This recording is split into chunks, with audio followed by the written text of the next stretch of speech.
राज्यात तापमानाचा पारा प्रचंड वाढला असून सूर्य अक्षरशः आग ओकतो. अशा रणरणत्या उन्हात खरं तर शरीराला थंडावा मिळावा यासाठी नागरिक खरं तर उसाचा रस पिण्यासाठी या ठिकाणी गुराळ्यामध्ये आपल्याला आलेले पाहायला मिळतात. या ठिकाणी जर आपण विचार केला तर सध्या गावखेड्यातील यात्रा उत्सव सुरू आहे. मात्र या यात्रा उत्सवाच्या काळातही मोठ्या प्रमाणात या चरख्यांवरती गर्दी असायला पाहिजे. मात्र तापमान वाढलेले आणि अशा तापमान वाढल्यामुळे कुठेतरी नागरिकांचा रिस्पॉन्स कुठेतरी कमी पाहायला मिळतं. खरं तर एरवी गाव खरं तर हे फुल असतं, नागरिकांची गजबज असते यात्रा उत्सव काळात. मात्र या ठिकाणी गर्दी पाहिजे तशी दिसत नाही. काय सांगाल, तापमान प्रचंड वाढले?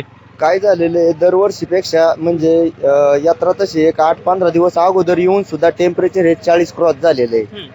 आणि त्यातल्या त्यात सकाळी जर बघितलं तर एक 11 वाजेपर्यंत माणसं इथे यात्रेसाठी येत असतात आणि परत मध्ये एक 3-4 तासाचा गॅप पडल्याच्या नंतर 4च्या नंतर परत येतात, कारण मध्ये टेम्परेचर भरपूर झालेलं आहे. तापमान प्रचंड वाढले, लोक सुद्धा आजारी पडण्याचं प्रमाण वाढलं, मोठ्या प्रमाणात तापमान वाढले. काय सांग? लोकांचं प्रमाण यात्रेला यायचं प्रमाण फार कमी झालेलं आहे. तापमानात एवढी वाढ झाली आहे की या यात्रेला कोणी कमीत कमी लोक आलेले आहेत. त्यामुळे तापमानामुळे लोक फार हैराण झालेली आहेत. त्यामुळे उसाचा रस आम्हाला घ्यावा लागतो प्रत्येक टायमाला. तासाला उसाचा रस घ्यावा लागतं. उष्माघाताचे सुद्धा नागरिकांचे बळी गेलेले आहेत. कसं पाहता?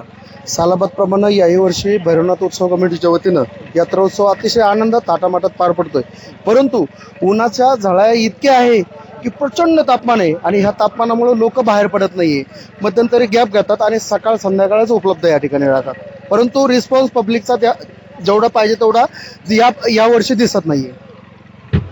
वाढत्या तापमानामुळे खरं तर यात्रा उत्सवालाही फटका बसलेला पाहायला मिळत आहे. रणरणत्या उन्हात नागरिक घराबाहेर पडणं टाळत असताना या ठिकाणी उसाच्या रसाचा सुद्धा आस्वाद घेताना आपल्याला पाहायला मिळत आहेत. हेमंत चापुडे, झी मीडिया, शिरूर, पुणे.